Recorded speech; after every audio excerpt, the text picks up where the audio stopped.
Hey guys, so for those of you who are really frustrated with the 100 Easy Lessons, and everybody says that this is the way to teach your kid how to read, and yet they get to a certain point and they are stuck, here is the trick.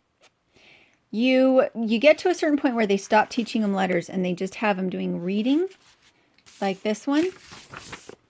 So she's on lesson 87, and they stop marking their words at about the same time that they stop teaching them new letters. They stop teaching letters, and they just kind of throw the kid into deep water, and you don't have to work with that. The way that I've taught both of my girls is that at that point I go through and I mark things, and I do it just really fast. All I'm doing is saying this says its own name, this doesn't say anything, this doesn't say anything. And yes, that does mean that they don't understand why that's the case.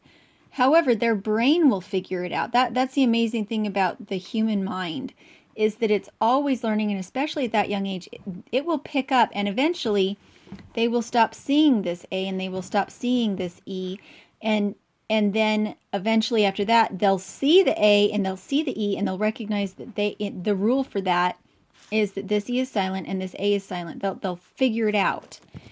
And all they need at this point is practice. The last 15 lessons of 100 Easy Lessons is just practice. Practicing your ing. Practicing. Today she gets to learn qu. Her new sound is qu, so qu.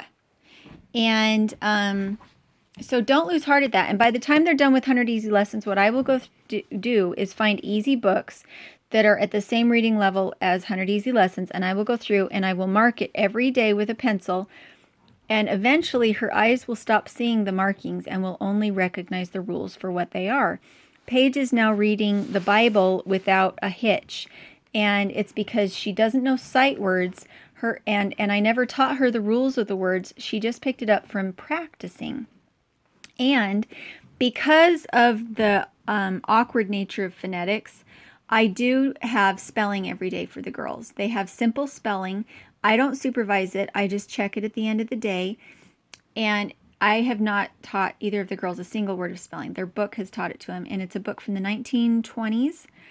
And it's just lists of words. They do a series of words. Kaya, I need you off the ball before you fall into my spinning wheel, please. Thank you.